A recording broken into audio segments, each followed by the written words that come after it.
All right, so we're going to change format, as I just said, and we'll see how we go. So this panel has taken shape rather quickly over lunch. It had a few curveballs thrown at it this morning, so we'll do our best to tell a bit of a yarn. The idea behind it is that,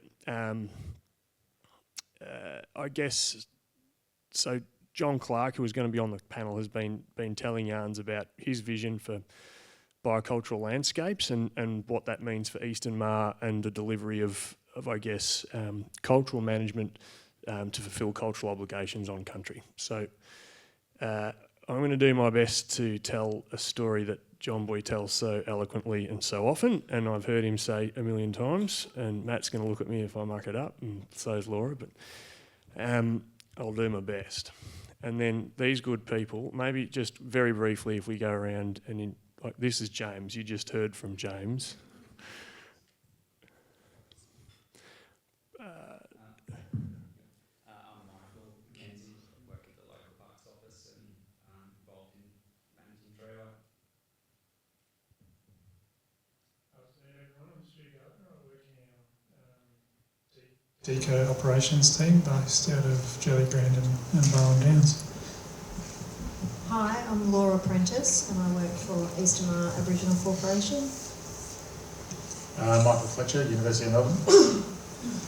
And Matt King, I work a fire officer for Eastern Maar. Thank you all for making the time to do this. So I reckon this yarn gets told best from Red Rock in Alfie. I know everyone on this panel would have been there at some point when John's told the story. So he gets up there and talks a little bit about where we are. The language word for Red Rock means he who bears his red teeth. I tell you that because it gives you a bit of an idea of how long the Goolagin people have been there, to understand that the place was named after Goolagin people witnessing the eruption of that volcanic coal, which is now, 10,000 years dormant or something like that. So it's a very stable language group that has been in place for a very long time, to give you an idea of the ongoing connection of Goolagin people to that area. John uses it an opportunity as a viewpoint to look out on sections of Kiwirrung, Goolagin, Jargadwarung country. And basically from that vantage point you can see out over Kerang country, so snake country. You can look out across Lake Corangamite towards Cherranulum or sea tern country. And then you can look out the north across Mount Warrion towards what is the Warrion, the lava flow, and that's Bandicoot country. So Warrion is Bandicoot. And basically that is the biocultural landscape or template for this section of Goolagin, Jargad, Kirre country. Each of those sections of country were managed for the benefit of those creatures for which embody story for that piece of country. So Kerang, or the sections of lowland around Lake Corangamite, were managed because it was snake country for the benefit of snake.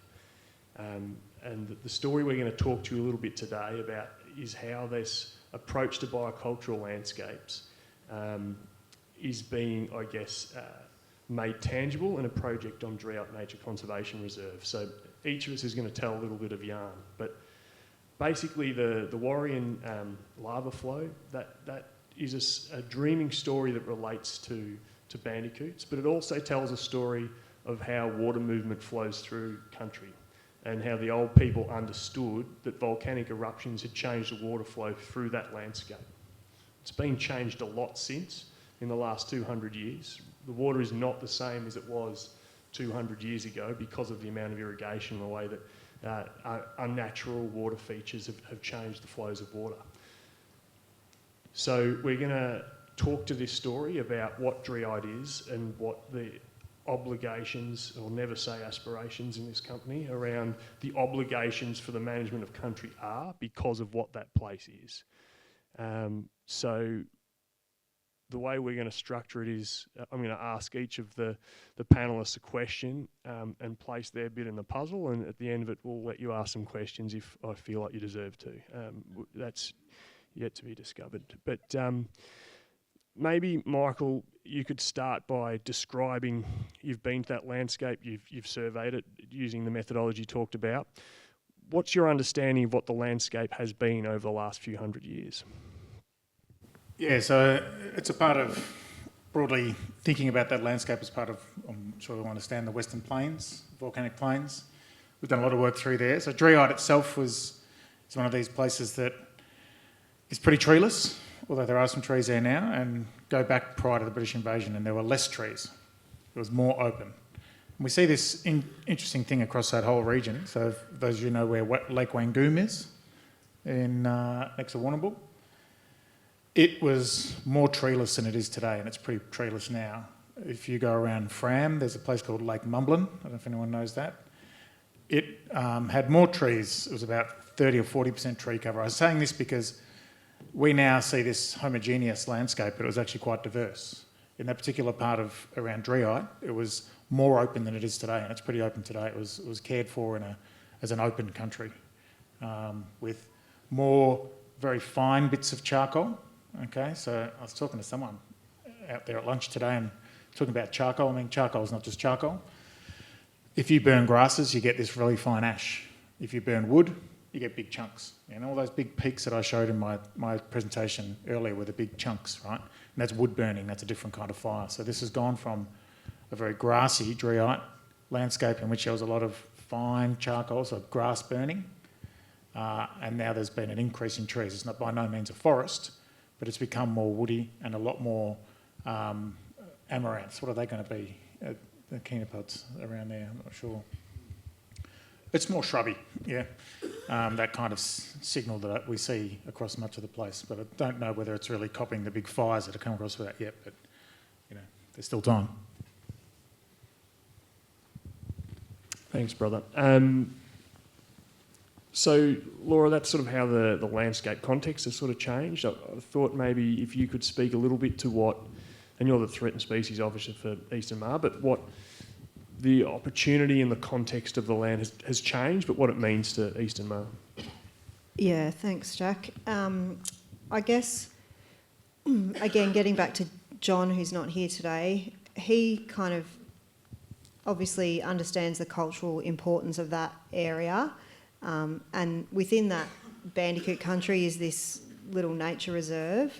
And he saw the opportunity for Eastern Maar Aboriginal Corporation to, I guess, take on a lot of the management of that area and start to work towards really caring for that little parcel of land in that broader cultural landscape.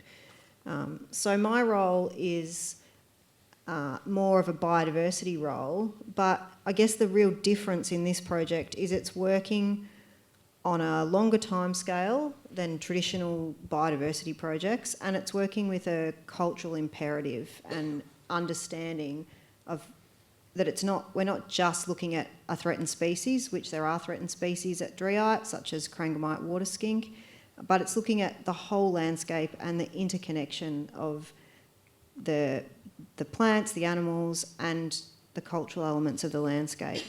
So we're working in a really altered system, like all of us are.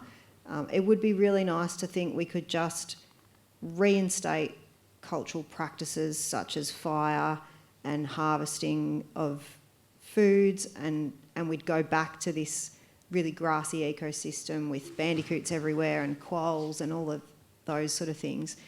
But we're working in a really, we've got weeds, we've got pests, we've got all of these things that we didn't have before. So part of what Eastern Maar are doing is trying to decide where we want to go with the management and what the aims are, and also monitoring along the way. So we're being adaptive with what we're doing. And Matt can talk a bit more about the fire side of what we're working on. But just, putting people back on country, really spending a lot of time out there, which is something that, I don't think a lot of people have spent a lot of time on the Dreeite Nature Reserve in the last, 20, 30 years. So that's part of it too. So I think that... Yep. Yep. Thanks, Laura. So, James, we have an opportunity to thank some funders here. Aziz Victoria in the house, and they funded a piece of work for you to lead a bit of work to actually understand what's on Dreeite Nature Reserve. I said that too quick. Dreeite Nature Conservation Reserve. What's there now, mate? No. Yeah, so we did these surveys back in November 2022. So this is when EMAC was just about to begin their management of this patch of country. And we were essentially tasked with getting baseline data, similar to what Kay presented on before. We just wanted a really good base level to see what these future management impacts would have. We did a whole variety of things, a whole bunch of bird transects, camera grids. I think it was like 25 camera grids, about 200 metres apart across the whole reserve. Veg surveys in all of the different EVCs. There's an endangered EVC on Dreeite, the Stony Knoll shrubland, I believe it's called. So we targeted all of these, and the results from the veg surveys essentially showed that we had 70% invasives, 30% natives, so really high weedy cover. And then you can even critique that native flora cover because there was a whole lot of tree violet there. And through the lack of fire and appropriate management happening in that area, it was essentially woody shrub encroachment happening. So even though this is a native species, it's invasive to that grassy landscape. And similar with the fauna data, we found plenty of foxes, plenty of black rats, a few cats, deer, and the most common native species were swamp wallabies and echidnas, which you'll find just about anywhere. And yeah, we also targeted the Corangamite water skink and did a few transects along the edges of the waterways as well. That was a wet year, that one. So a lot of the historically transect sites were actually underwater. So we kind of had to tweak it a little bit, but we still found plenty of skinks. Yeah, and I think that's pretty much it. Thanks, mate. So, Michael, we've talked a little bit about what Dreeite Nature Conservation Reserve is in the context of its cultural story, but it's a reserve managed by Parks Victoria. Do you want to talk a little bit about how, I guess, Parks Victoria have been able to help facilitate East and Maar expressing their obligation to care for country in that place? Yeah, thanks, Jack. So just a bit of background to the reserve. It was purchased in 2004, and it was purchased to protect Corangamite water skink and the growling grass frog. And so it was initially a 54-hectare block that was purchased, and then they purchased another 42 hectares in 2010. When I came to Parks Victoria in 2017 to Colac, there wasn't a huge amount of management, on-ground management happening at the reserve. There was cattle frequently getting into and out of the reserve.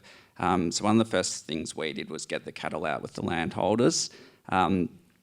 We were able to get some initial funding to do some basic weed work and predator control, being foxes. Wasn't very successful with the foxes being a bit of a sink. It's an island reserve, so they just re-invade. And the weeds, like James said, it's pretty overrun with a variety of different pasture species and pretty much lots of different invasive species that you can sort of find. East and Maar had always been interested in the area. Going back to when I started with Parks, John Clark, who was working with Parks Victoria, then took me out to the reserve and highlighted some of the cultural sites then. And I was pretty new to sort of seeing cultural heritage, so I found it absolutely amazing.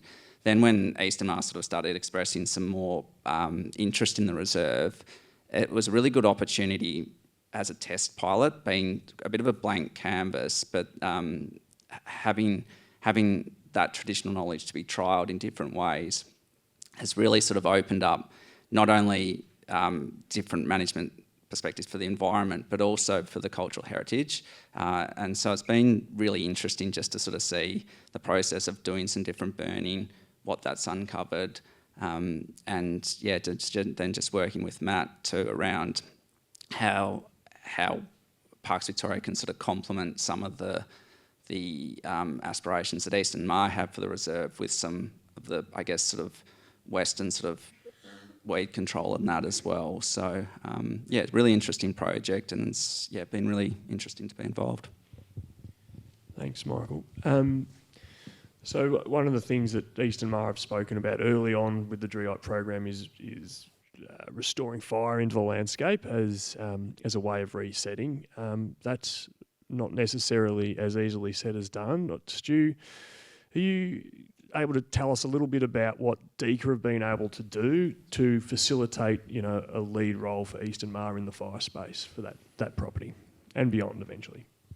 Yeah, thanks, Jack, and pleasure to be involved in it, and a pleasure to be speaking on behalf of a heap of people that have done some great work in that space.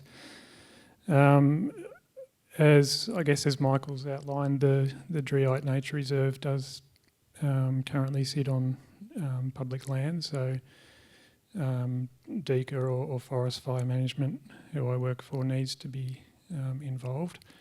But and that involves planning up the site as a burn, which our fantastic fuel management team does, which then goes obviously up the line to get approval, so that it's legal. Basically, won't talk too much more about the bureaucratic stuff, or have you all asleep in seconds, but.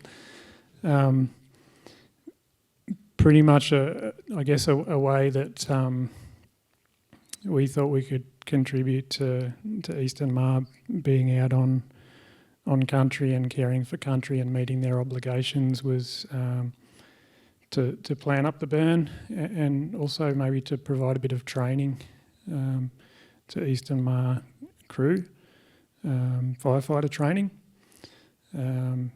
And it was GFF training, or General Firefighter Training, which is the training that we provide to all our brand new firefighters. A lot of us sitting on the panel have done it.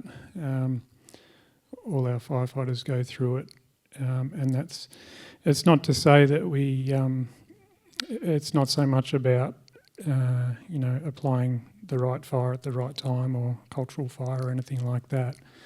That we don't see that as our place to tell Eastern Maar how that should be done. That's definitely not what it's about. It's more the technical sides of fire and the safety sides of fire, so that Eastern Maar staff or crew can head out onto country and meet their obligations to care for country and apply some fire in a safe way, and a way that the community expects as well. So we have some brilliant trainers in amongst our crew. Paul McCottrey, I would like to mention, as a brilliant trainer. He and other lead trainers within the Forest Fire Management Victoria, so includes both DECA and Parks Victoria, put on some GFF training for Eastern Maar crew, which was partly, class-based, but also the classroom ends up out in the field, where they get to do some hands-on stuff and really see and learn a bit about fire behaviour. Actually, last week or the week before, they were out in the Carlo Heath, which is an area that's been spoken about a lot today, where we were doing some winter burning, and they were able to actually participate in that burning as part of the training. The training also covers sort of that technical aspect, how fuel, weather, topography, all those elements can affect fire behaviour and so on. As I mentioned, the safety component, and a whole lot of other aspects to it. But hopefully that training was delivered well. I'm sure it was. What else? That's probably it for now. Yeah, thanks, Stu. I really wanted to hear Michael and Stu talk a bit from Parks and Deaca's perspectives, because this is a culturally significant place where Eastern Maar have given a cultural directive that they wanted to be back in the landscape working with it, and it's not business as usual for Parks Victoria to have a third-party direct management, and it's not usual for Deaca to be facilitating someone else's fire priorities across the landscape. So this is a situation where power is giving up power to facilitate a process, and I wanted to highlight that. I think it's important. So Matt, what you doing with that power? No, I guess what I'm really keen to hear from Matt is what's been happening in Dreeite in terms of the fire program and where you'd like to see it going. I'll say what I said last time because I thought I was off the hook this year, so this is like death by public speaking. Look, I've been in this role for 2 years, and it's really exciting just to hear everyone talking then, because in that 2 years it's pretty amazing where we've even got to this point. And I guess the point that, John would say as well is that everyone in this little line is an awesome partner for Eastern Maar in this assertion for country and for the cultural landscape. So that's a big part about the future. And just how, I guess initially, given what was said before about the fire, the biomass there is like James was saying, 70% invasive species. So realistically, you can't go into this environment and treat it like it was like what it would have been pre-invasion. You've got to look at it from a different mindset and look at Michael's work and go, well, where are we going, and how do we get there, sort of thing. So it's like adaptive, active sort of management. I think that was what Dave Roberts refers to. So you're sort of trying to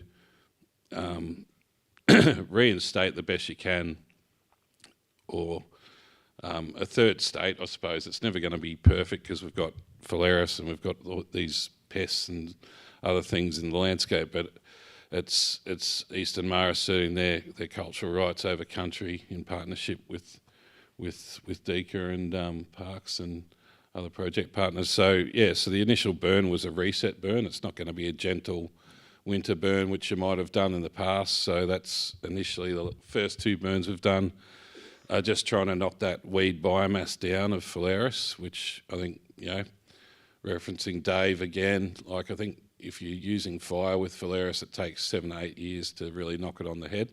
So this is a long-term project. Eastern Mar's in this project for the long term. It's not a photo opportunity for Facebook or anything like that. This is fair income, and it's getting people back out on country, and I think that's one of the aspects of this project. So recently, Eastern Mar's got a on-country guardian crew. So these are Eastern Maar citizens being trained in all sorts of aspects. They go and do site work with cultural heritage, with archies on country and that sort of stuff, but we're branching that out into revegetation, into fire management, into these sorts of things. And as part of that, a lot of them are doing a Cert 3 through TAFE in conservation and land management. So Dreeite is our classroom. So we're using Dreeite as the classroom, the initial with these great partners to go, right, how are we going to get skilled up, and how do we use Dreeite as the first step in then looking at other areas, like there's other reserves and that are also culturally significant, like the whole cultural landscape that we may be able to engage in active management on. So this is a really long-term project, but Dreeite, I guess, is like this microcosm, if you want to look at it like that, as to how we want to go forward in the future. And I wish John was here to give it the words, but if that sort of does that sort of sum it up? It's yeah. Yeah, I reckon it does. I mean, it's amazing what the fire itself has uncovered too. Like there's a lot Yeah. going on. If you wanted to speak to that, but Yeah. So as part of that, I guess, training in that as well, like after each burn, like there's been more and more significance, I guess, found out about the country just in terms of the cultural, the tangible cultural sites and that out there. For me, when I first started the role, and John went out there with John, and he said, "Right, this is a priority." I just looked around and went, "Oh, Jesus." Because it's a pretty inhospitable landscape. But then once we do the burns and the cultural heritage team go out and record everything, and you see, it just starts getting your imagination going, just the amount of people that were there and what they were potentially doing out on country with the different levels of cultural heritage present. So it blows you away. So we're trying to also get seed back into country too. Like it's no good just getting rid of all the flowers and that. So as part of that, I'm sort of wearing a few hats within my role that will go out this summer. We got the Guardians to come out, do some seed collection, and given the pretty ordinary winter we're having, we might wait till next winter to put any of that around. But just trying to get that seed back in there and just learn from trial and error basically. But it's an exciting space to be working in, and I might leave it at that. yeah, cheers, bro. I mean, what you keep saying about learning from trial and error. I mean, that my elders will always speak about that as being, country is the teacher, and the knowledge can't be lost if the teacher is still here. So about being on country, learning from country as it responds to different things is key to what we're doing. Laura and I and a number of others have been working on a paper. So I had a yarn with Marcus Clark, who's the CEO of East and Maar, a little while ago, and he was talking about wanting to put into words the biocultural landscape practice. What are we calling it, Laura? We just drafted the bloody thing. We should know.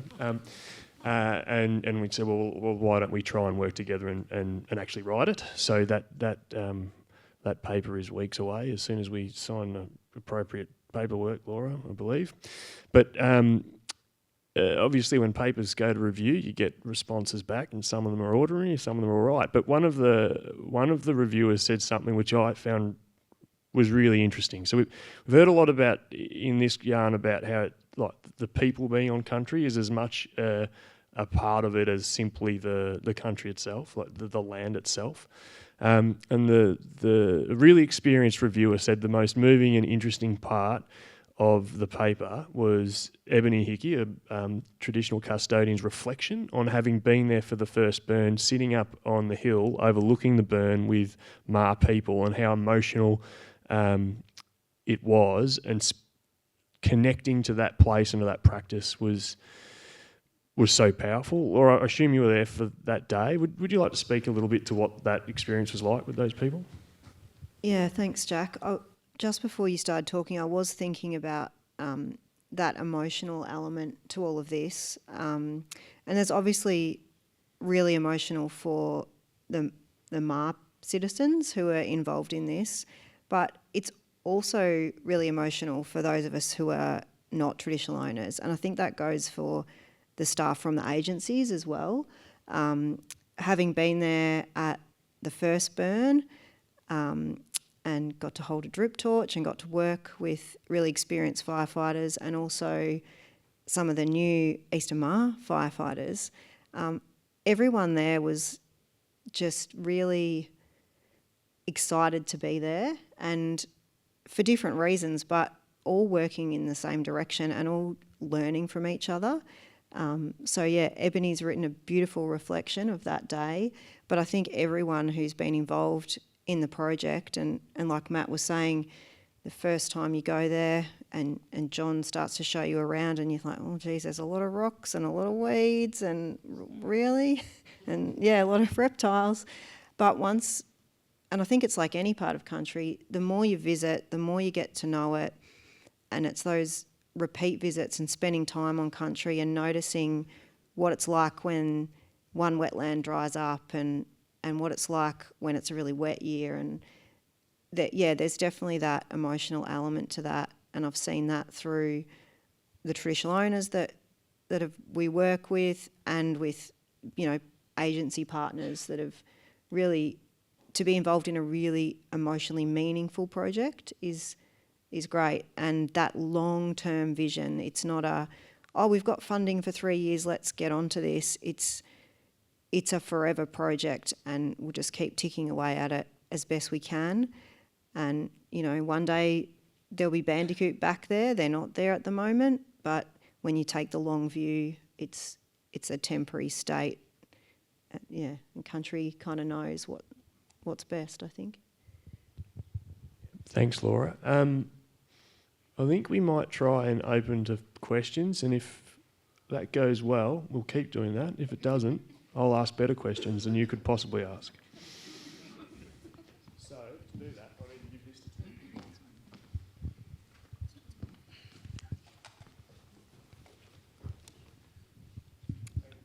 Be specific who you're asking a question to, it will be carnage up here. Thanks so much for the presentation so far. It's really interesting. I'm not sure who to direct my question to, so sorry, Jack, I'm leaving up to carnage. It sounds like fire is obviously a really important traditional tool to use, but I was wondering if, to reinstate some of the grasslands or grassy woodland, if scalping was considered, the Paul Gibson-Roy approach of scalping and reseeding.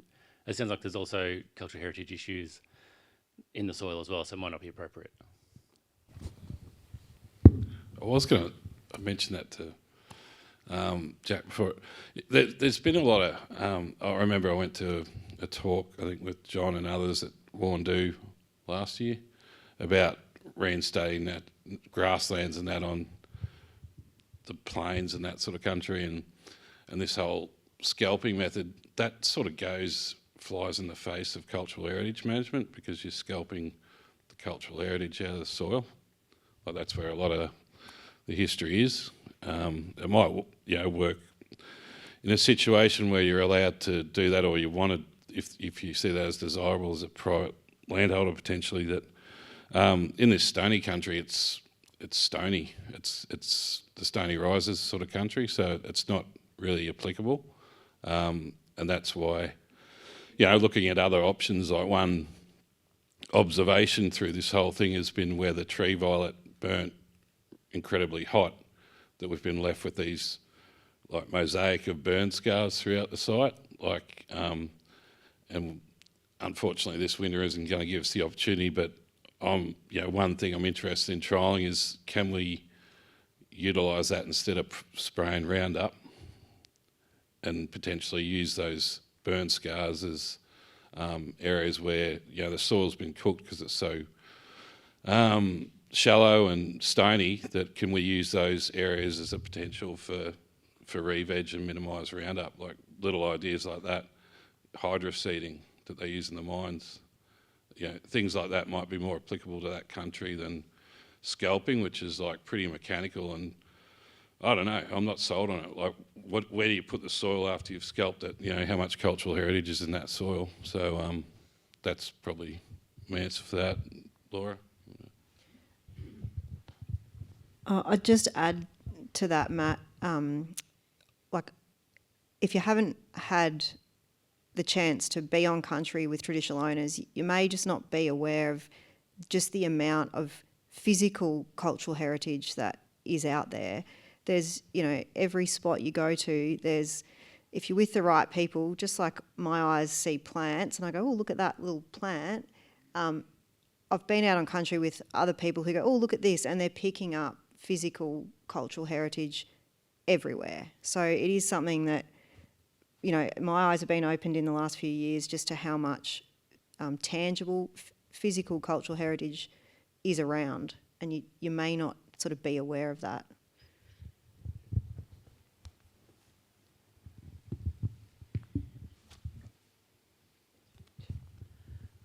Thank you. It was fantastic. I wanted to ask Matt and James if you'd be interested in helping with the phalaris problem with kangaroos. So I work at Melbourne Vet School, and we've been doing some work with Parks Victoria and the problem of chronic phalaris toxicity in kangaroos. It's something we'd really like to work with you on. It's a huge animal welfare problem, and working out how to manage phalaris.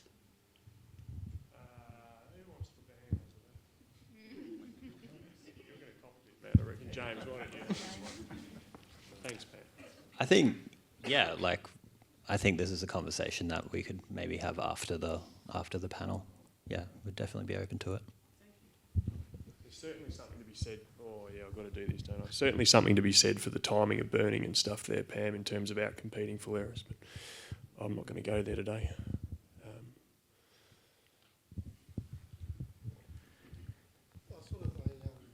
This gentleman's got a mic, sorry.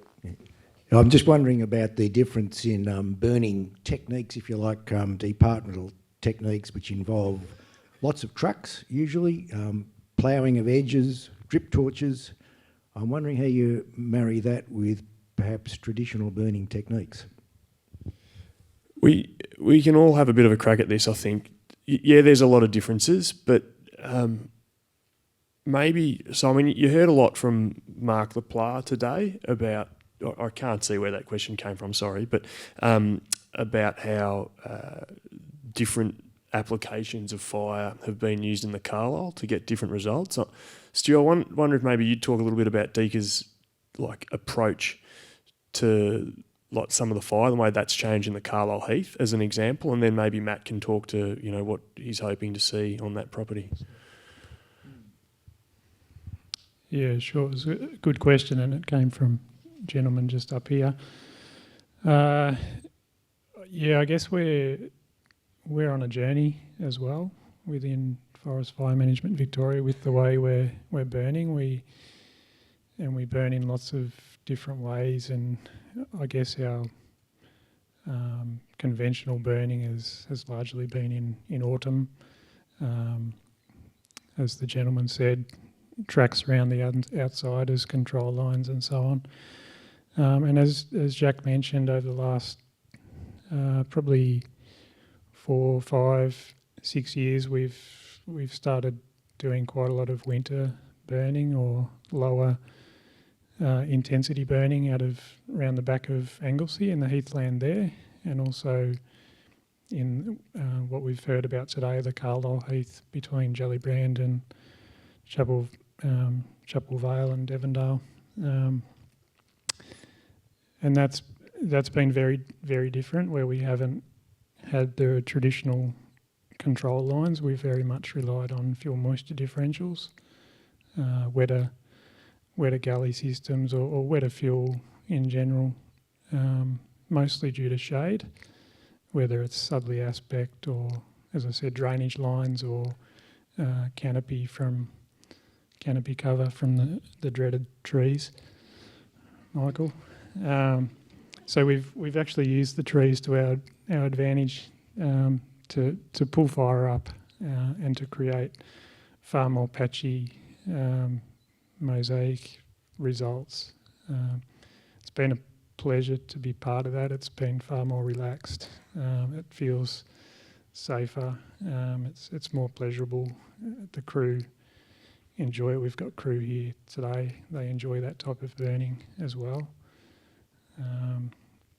And we see the benefits, like working with the likes of Mark and Tamika and others and Jess and everyone who's spoken today. That's been largely tied in with our winter burning, and it's been a real journey and a pleasure. Hope that answers the question a little bit. So I think I wanted that answer because I think actually practice is moving already to a degree, which I think is incredible and good, and I think actually this forum has helped push some of that along to a degree.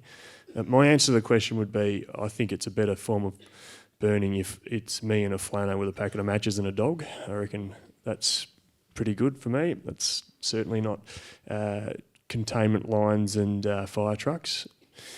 Michael, I wonder if, before we throw to Matt on what he could imagine fire being, you find charcoal evidence of different, fire throughout history. I wonder if maybe you could talk to that and your experience in the southwest a little bit on what you've observed. Yeah, I don't know about if I can answer that, but one of the points you raised there were drip torches, and the connotation there is that if it's a drip torch, it's not cultural, whereas it's not the tool, it's the culture using the tool. Human societies are full of innovation and adaptation of new techniques. Like human history is littered with those examples. So, and I have this argument a lot. I have it with some prominent ecologists. It's not cultural burning if they're using aerial incendiaries, Michael. I said, yes, it is, because the Aboriginal crew are doing it. They're doing it. They know what's good for country, and they're doing it in a culturally appropriate way. So, I understand there's differences, but as been mentioned a couple of times here, we're in a brave new world, aren't we? Landscapes aren't museums. I think, what was it, Heraclitus, the Greek philosopher? It's in change that the earth finds rest, yeah? So things are always changing. The one thing that we can categorically say is that no matter how much cool, fancy science we're throwing at the problem, Australia still takes home, silver in the Olympics of species loss, and these species were developed under and because of and by the culture that was doing it for so long. So, yeah, in terms of the charcoal, we can pick up, it's limited, it's a pretty blunt tool. We can pick up the kind of material that was burning. We've got some new lasers we're using that can tell us how hot things were. So in Crow-Jingalong, we can pick up not only in Gunai-Kurnai country, we can not only pick up more fire, but it's discreetly hotter. It's a much hotter fire. And I was talking to someone out in the lunch today, it is almost immediately followed with the first evidence of post-fire soil erosion for 1,000 years. So there's clear differences, but it's pretty blunt in what I can actually say. But I just want to get that point across about, don't get fooled by the tools. It's the people using the tools that are the drivers here, and they can use whatever they want, I think, yeah. I guess in my role, safety is paramount, and John, is my boss, and that's the priority, is the people. So we've chosen to go down the road, thankfully with Stu and Dave and that to get accredited in fire training. And as of 2 weeks ago, I think my manager Emma calculated that we've now got 25 EMAC staff and Eastern Maar citizens through the Guardian program now trained in general firefighter training. So they've got that national accreditation, and it provides the knowledge on that safety aspect of fire, things like the fire triangle, staying in the black. Things like that are really important in fire management in today's world, because we're living in a world where we've got houses and we've got neighbours, and so getting to your point, like I guess where we want to get to is getting our own equipment and stuff, and picking our own burns when and still in partnership with Deca, we might they might just act as the fire catcher, so they're the catcher and we go do it, and that's our partnership. Whereas other burns, they might go, hey guys, can you give us a hand with this burn? It's reciprocal. It's going to be a partnership, and it's not just one or another. So I think, even chatting to Amos before, like just, there's going to be areas which Deca just sit out and just, they still have their tankers and that, because there's neighbours, there's property, but the traditional owners will go in and do the fire the way they want to do it, and it'll be a private thing, So there's going to be different, I guess, does that make sense? There's going to be different fire types and different ways of doing things, but I guess safety for everyone's the priority as well. Thanks, mate. Any more? Yep.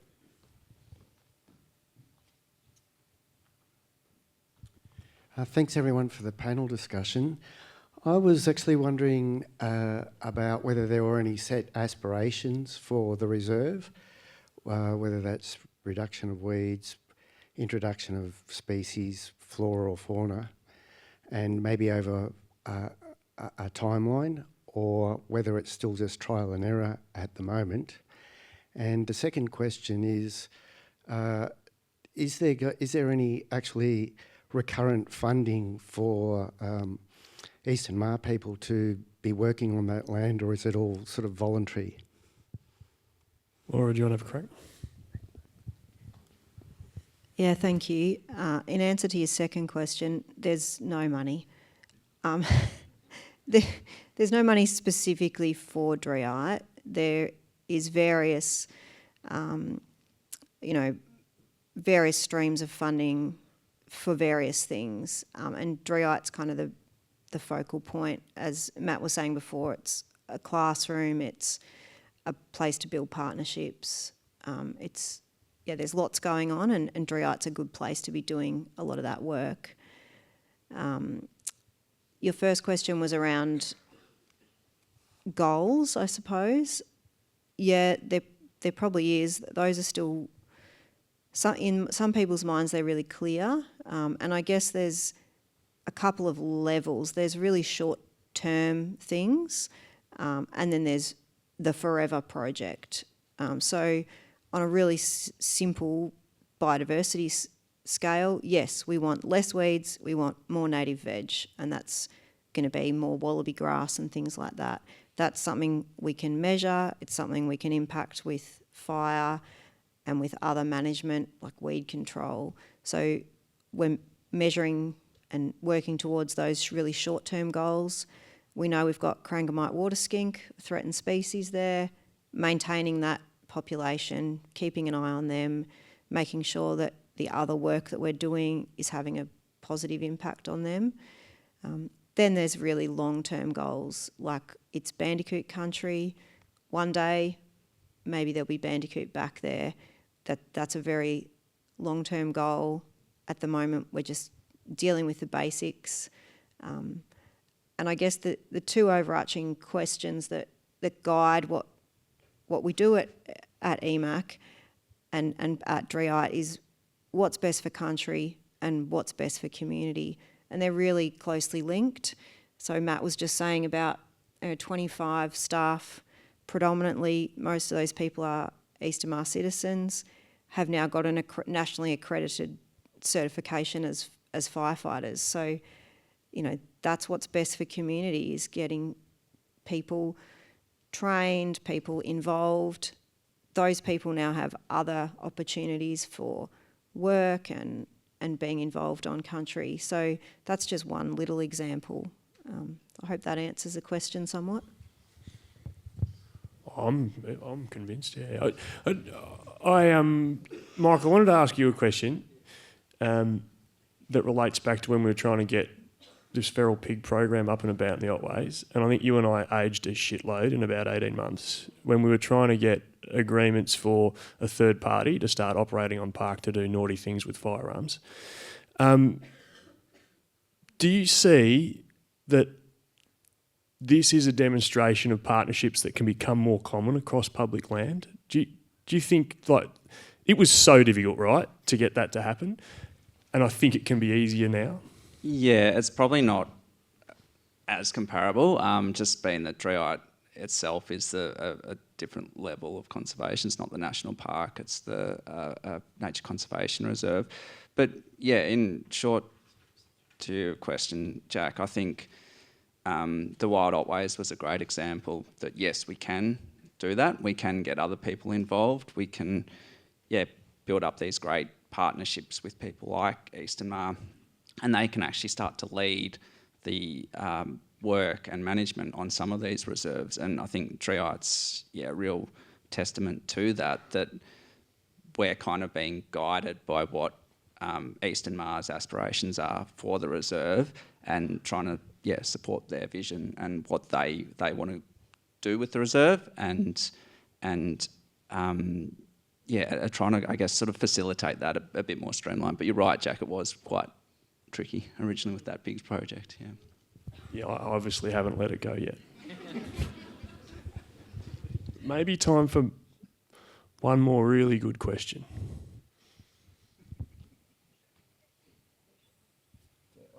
Two then, we've got to come back down here. Something about the lights. Matt, you touched on not wanting to use Roundup as part of a treatment for that site, but have you looked at kind of merging that traditional method of fire management with whitefella weeding, which is herbicide and chainsaws? So after you do a burn for 6 months after, you'd intensively spray the site out for those new and emerging weeds coming in to try and speed up that process of natural regeneration of the good stuff? Yeah, I didn't mean we're not using it. I just meant that, like, as a trial, could we minimise it by doing the burn scar stuff, investigating that? Because, yeah, we've been working with Michael with Good Neighbour funding to, yeah, have a crack at Phalaris and that after we'd burnt. So that's, we were just talking about that before, there's a bit more funding to do that. I'm just thinking of outside the box things where we could try and minimise it, and if that did work, then you could mimic fire deliberately. Like, you could actually use chainsaws, cut down that dead tree violet, make a pile, go, I'm going to burn that, I'm going to burn it hot, and then come winter I'm going to re-veg into that spot. Do you know what I mean? So it's not one or the other. We're trying just to trial and error. Does that make sense? Yeah. Yeah, thanks. You touched on it before, but this sort of fantastic example, how do we scale it up?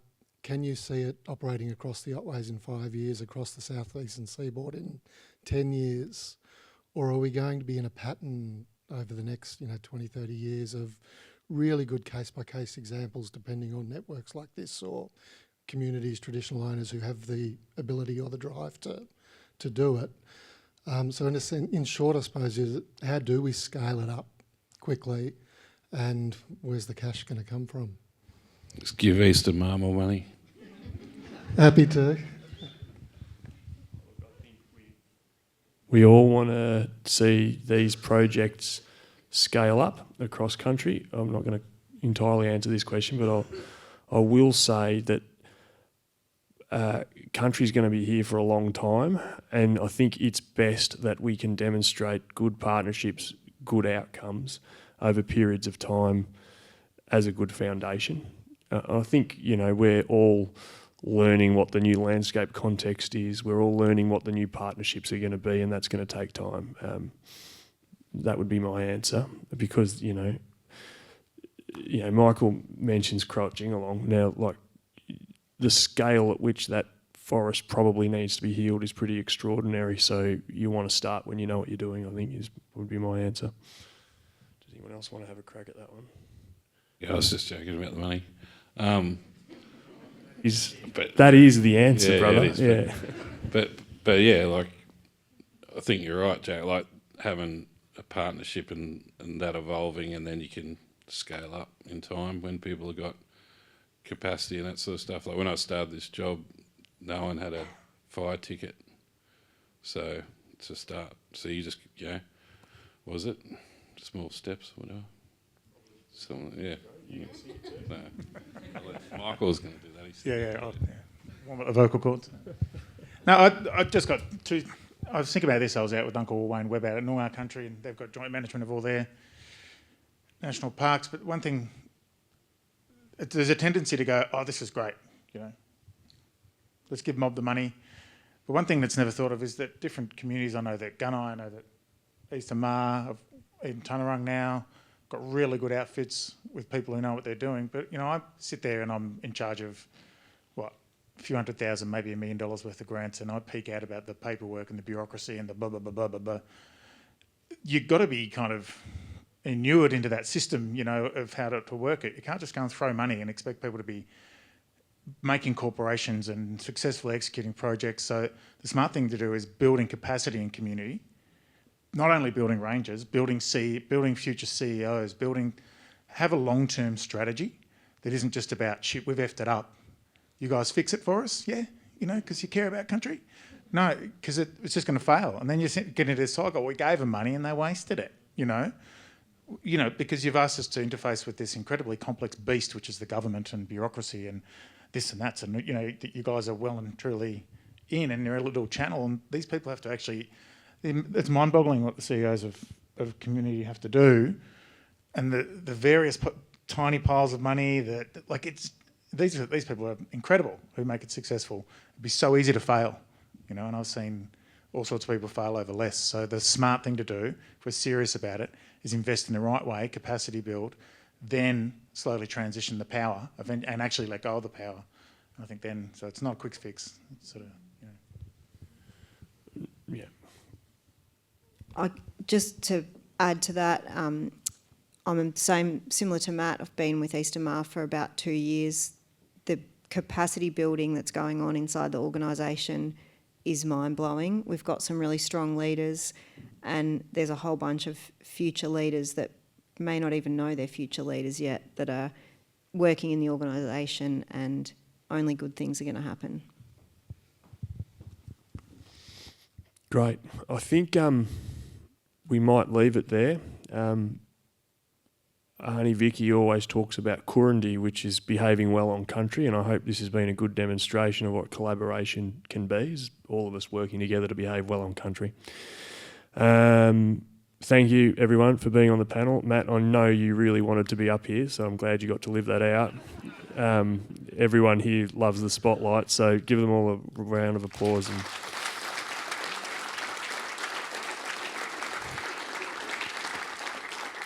You can go now. Yeah. So, I don't know, I'll just use this one. Thank you all for being here today. We really appreciate you coming. I think this is the I can't even remember, but I think this is the second we've had since COVID, Lizzie, yeah? And like it's quite big now. Like that seems like a lot of people to me. So we really appreciate you here. We hope you get a lot out of it. And I hope you can see the demonstrated capacity within this group of researchers, land managers, collaborators, mob, in actually making a difference and thinking deeply about country and landscapes and how we are going to look after them into the future. I think it's really important to reflect on that in the context of where we are in the world. Like, for those of you who have been around for a while, I sort of dare anyone to tell me that they've seen, you know, mud cracking in the Otways in the middle of August. Like, I can't remember it in my lifetime. I never have. I'm not saying that means that we're in for a disaster this summer, but what it does suggest is that things are changing, and the only way we're going to be in a position to actually respond to that change is to understand what's happening and to observe it in a good way. And I think this community, whatever it is, this forum of people, we do have a responsibility to work together with all of our different various skills and expertise to actually meet the challenge, because it'll be a significant one, and it won't be linear, and it won't be going back to something in the past. It will be something new, and we'll need to work that out together. So here's to working that out, and thank you, and travel safely home.